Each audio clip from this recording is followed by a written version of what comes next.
Afro-scientific spirituality. My name is Immersive West, reaching live and direct from the heart of Africa. If this is your first time watching me on this channel, you are highly welcome.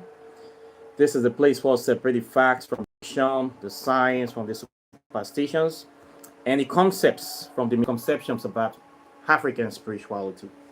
Today, I'll be talking about the principles of what we know as a snake magic, or the importance or significance of snakes in African spirituality.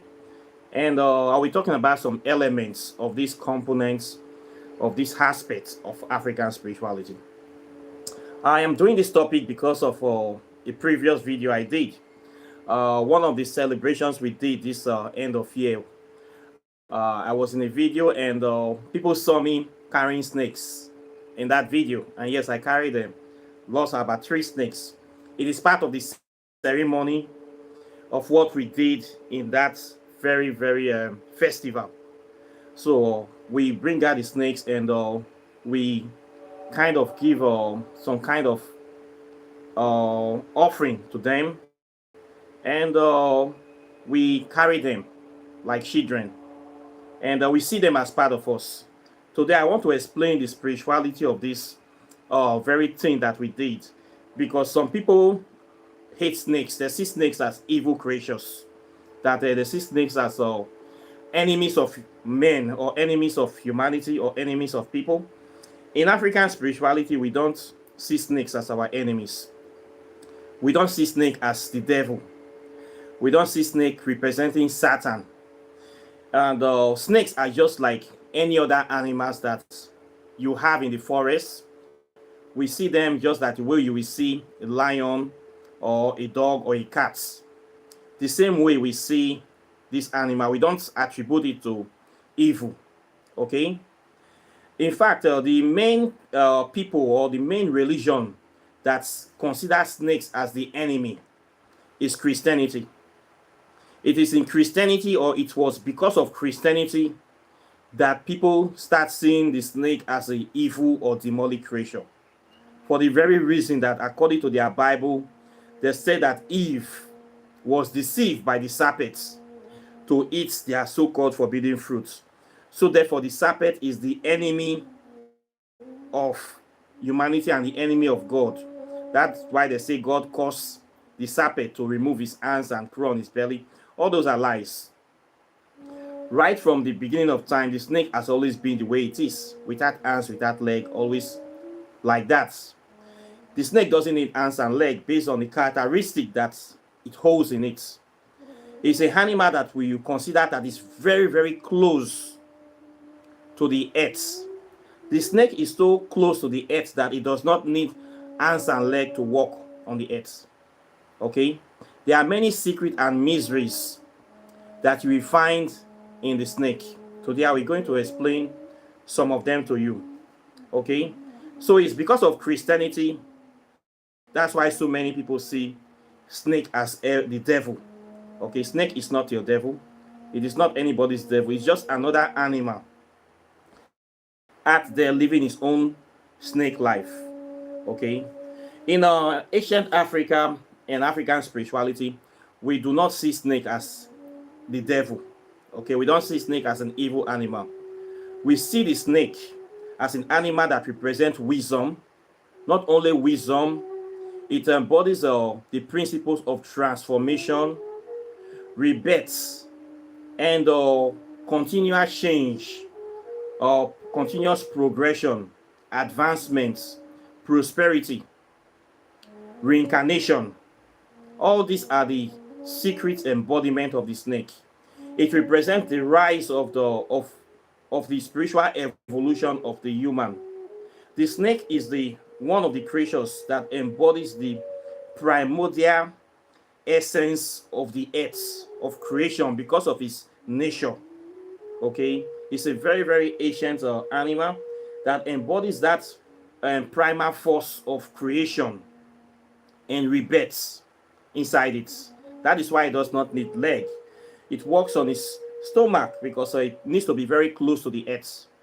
So the snake has much more connection to the earth than we humans. We can never have that kind of connection that the snake have, because the snake is very close to the earth, so it knows many secrets and mysteries that we need to learn from that animal. Okay, and of course it has its characteristics. Them are poisonous, venomous, and whatever thing. Every animal needs to have something to protect them from predators. Okay, you can say for the snake is its venom, and its skills, its uh, elements, its characteristics of sensitivity and a very clear vision. All these qualities that the snake have for its own protection and its own understanding or living. All these things is what we try to study when we venerate the snake, and try to see how we can be able to use these qualities to live in this physical world or apply it to move forward in life. So in ancient Africa, the snake is regarded as a very sacred deity, a sacred spirit, and we don't joke with it.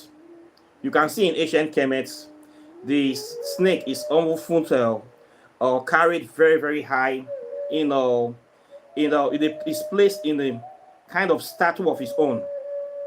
We can see this in the crown of the kings. They always have this aureas with a snake on the tip, usually a python or a cobra. What this symbolizes wisdom, transformation, and that awakening of what people will call the Kundalini energy.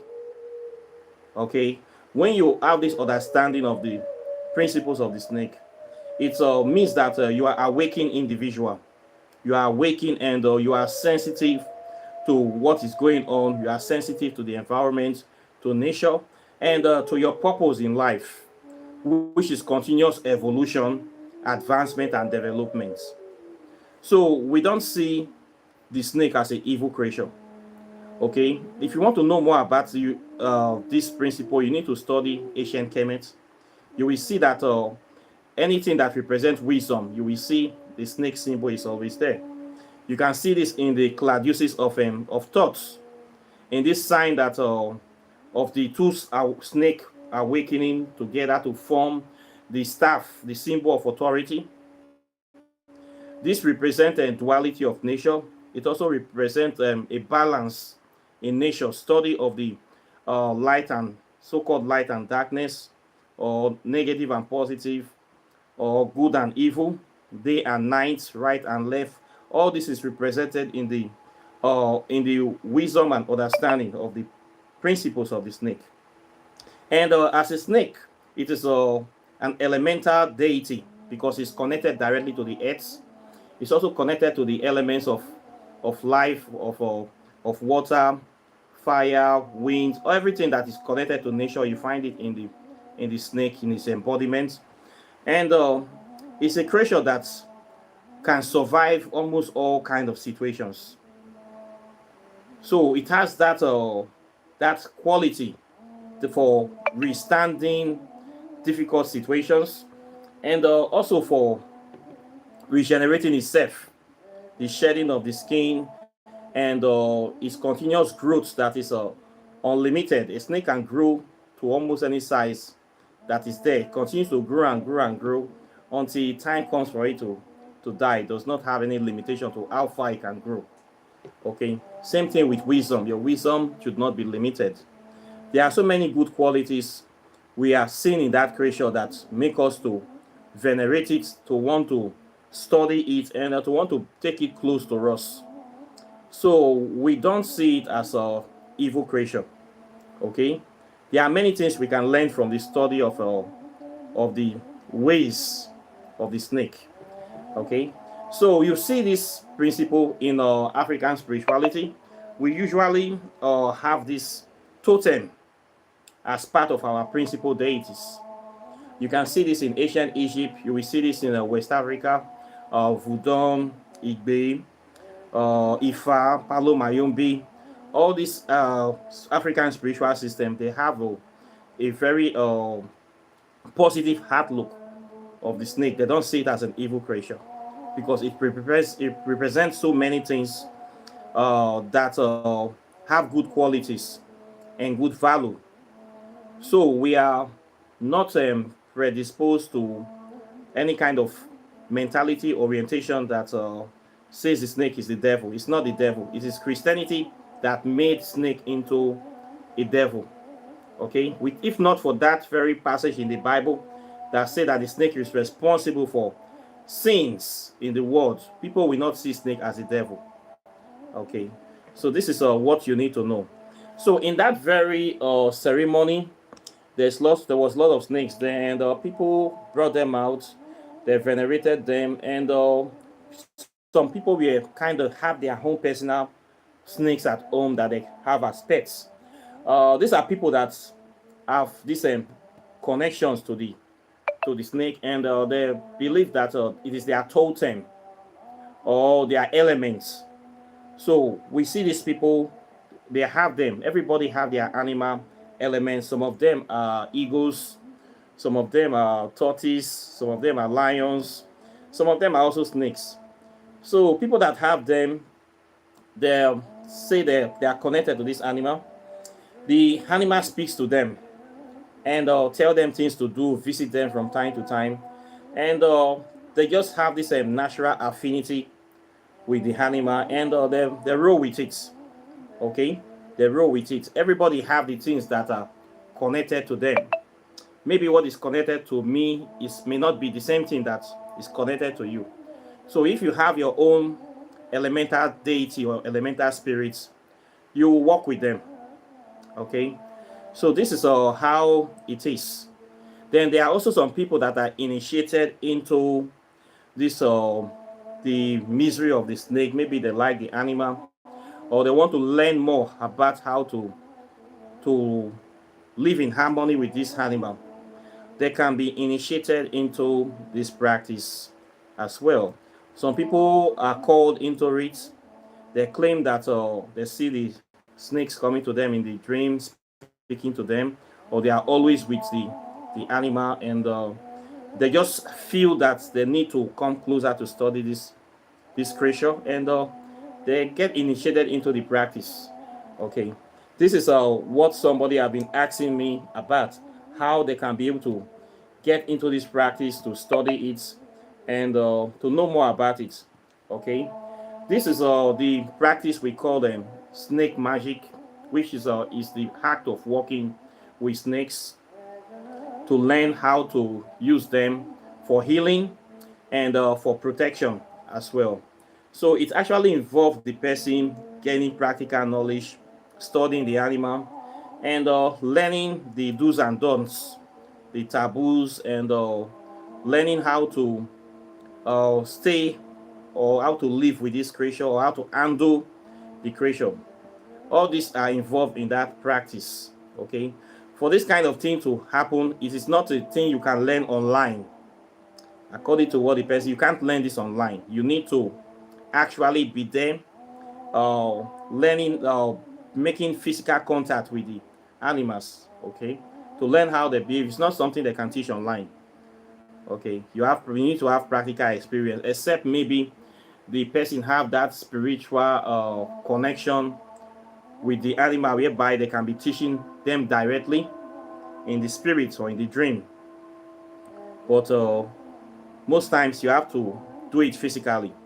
Okay, I am not into this so-called into the snake study thing. I have other things that I do, but there are people that practice this, that actually train these animals. Those are the people that will be the best for this kind of things. Okay, but from time to time I make contact with them. In African spirituality, you will see all these kind of things. It is very normal. If you practice African spirituality, you go to different shrines, you will come across these deities and how they do things. Okay, it is very, very normal to observe all these things. So for learning this kind of thing, it takes up to 6 months to a year for you to have advanced knowledge of this kind of practice. For those people that want to know about it, it takes time. You have to learn how to handle the animal, how to feed them, how to take care of them, because you need to study them. They are wild animals. They can bite you, and the bite might be fatter. They can strangle you. All these things involved. So it's not something you can just learn so easily like that. You need to actually be on ground to do those kind of things. Okay. So it takes a long process. This is the way it is done. For people that have been practicing this kind of thing in Africa, it's usually in family line from generation to generation. So the people grow up in this household where they are used to this kind of things, and they just it just comes natural to them. Okay, this is my experience. Like the ceremony I went to, those people have been training it for a very long time. They have different kind of snakes, and they train them, and this is just what they do. Okay, so for we can say it's their elemental spirits. Many people will tell you that it is their ancestors.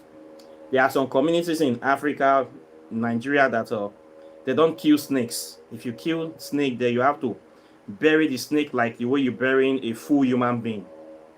Okay, the snake can come into their house, can eat their food, do things. They don't kill them, they don't touch them, and the snake at the same time does not also hurt any human being. So these people, they venerate this animal as their totem, their cultural symbol. Okay, we have different kind of things like this in Africa. Okay, in Nigeria, every village have their taboos or their natural totem animal. Some of them are crocodiles. Some of them could be lions, could be cats, could be anything. Okay, so this snake is just for some people. This is just their natural animal that they venerate, or their totem. Okay, so what it represents in general is that primordial force of creation. Okay, or spiritual evolution, continuous rebirth, regeneration, advancements, and it has a lot of mysteries inside this animal, this creation, that it's worth studying. Okay, so when you in your practice of African spirituality, you will come across them maybe in the future, and you study it. It's part of the content. It's not an evil creation. So those people that see me carrying snakes and feel so tensed, there's nothing to it. I don't see it as my enemy, and this is not the first time I have been in such kind of a ceremony. I don't see snakes as my enemy. Okay, and they don't harm me. They don't do me anything. It is part of African spirituality. Okay, just like me carrying a dog or a cat. That is the way I see it. Okay, so this is what I have to say on this issue. Snakes are not evil. If not for the lies of Christianity, many people will not see snake as an evil creature. It was because of that lie in the so-called book of Genesis that the serpent gave Eve the apple. Nothing like that happened in history. It was just a lie for them to create an enemy. In Christianity, the snake is the physical embodiment of Satan. They created that enemy, and for them to have an enemy. So when they see snake, they want to kill snake. But in Africa, we venerate snake. We see it as an animal of wisdom. Okay, the primordial force of creation. It's not an evil creature, but in Christianity, they see it as an evil demonic creature. Okay, seeing snake in your dream is not a bad thing. It depends on the kind of dream. Okay, if you see snake in your dream, it's not a bad thing, except maybe the snake is trying to bite you or to attack you. In that case, maybe your enemies might have materialized as a snake to come and attack you. Or apart from that, seeing them, being with them is not an evil thing, and there's nothing about it. Okay, so this is what I have to say on this topic today. I hope I have been able to clarify a few things. Questions or comments are welcome. Please like and share this video, subscribe to the channel, and hit the notification bell close to the subscribe button. And even if you hit the notification bell, please the all sign, you need to click it, and even after you click it, you still have to bookmark the channel so that you can be able to get my videos and articles as soon as I release them. Okay, so I think I will go from here. Then if you have not gotten my books, you need to get it. If you want to know about quantum physics, the origin of quantum physics from African spirituality, this is the book that you need to read. In this book, everything about time and space travel, origin of Christianity, so many deep topics. You need to know it. It is here. You want to know about the evil forest, negative space, quantum theory, or Gargut's grand unified almighty theory, how all this applies to humanity. You will find them inside this very book. Then, if you want to know how to do spells, walking in the shadow of the gods, over 200 spells are here that will help you in so many ways to improve your capacity to practice African spirituality. Then, if you want to make contact with ancient Kemetic deities, this very one will help you as well. In this book, I talk about how to make contact with the Kemetic deities, deities of wisdom, transformation, death, and rebirth. Everything is here in this book, so you can contact me. Then, if you want to do your oracle tarot divination, you can contact me for that as well. I do it on this channel. You want to learn African spirituality, to learn from the history, metaphysics to the science and the main spirituality. I also teach that on this channel as well.